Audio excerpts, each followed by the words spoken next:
The gig economy is a big employer and getting bigger.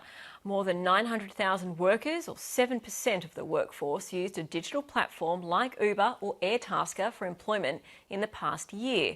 That's according to a groundbreaking survey. Those platforms have been huge disruptors of existing industries like taxis and service deliveries. But they've also shaken up employment models and are accused of exploiting their own workers with low-paid and insecure jobs. Here's Daniel Ziffer. Rich Fan is writing a PhD on the gig economy and working within it to support his studies. One of the things that people think about these sort of jobs is that, right, it's temporary, or you're not supposed to make a career out of it, and therefore it is okay. It's okay to pay people less. Rich Fan is among 7% of Australian workers who've used digital platforms, including Uber, to find work over the past year, according to the nation's largest survey into the sector.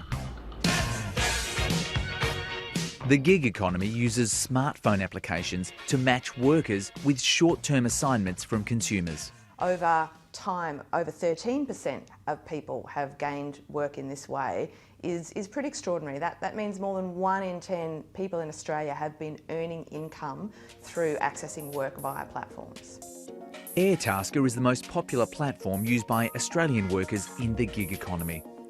34% use the company to offer a range of services, from business and admin to marketing, cleaning and handyman work.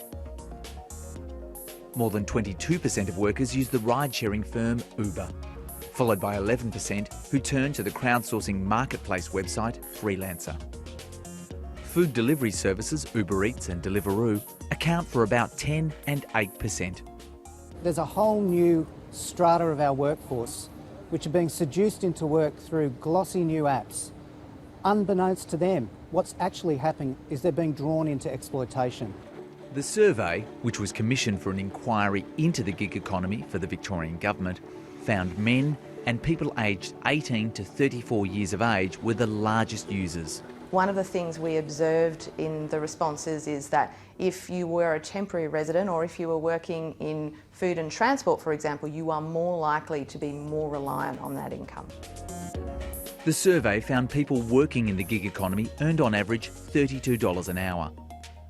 Those offering professional services are paid more, $56 an hour, compared to transport and food delivery drivers who took home about $20 an hour, just over $1 more than the minimum wage. You've got to take out the cost of operating the vehicle, the fact that they don't have insurance or leave or paid superannuation.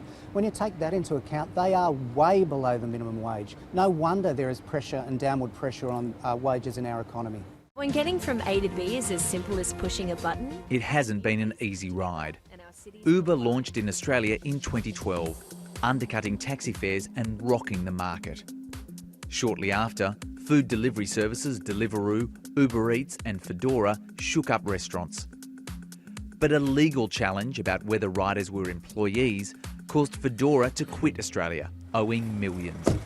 The most visible parts of the gig economy, ride-sharing and food delivery services, don't even want to employ humans. They're waiting for autonomous electric vehicles so they can dominate every facet of transportation. For Rich Fan, the changing nature of flexible, on-demand work has upsides, but an undeniable impact on work. It's happening all over the place in all different kind of sectors.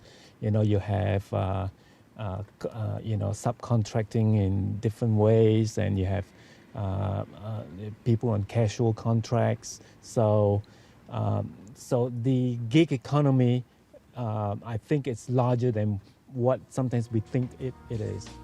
Flexibility that goes one way and is only set to grow.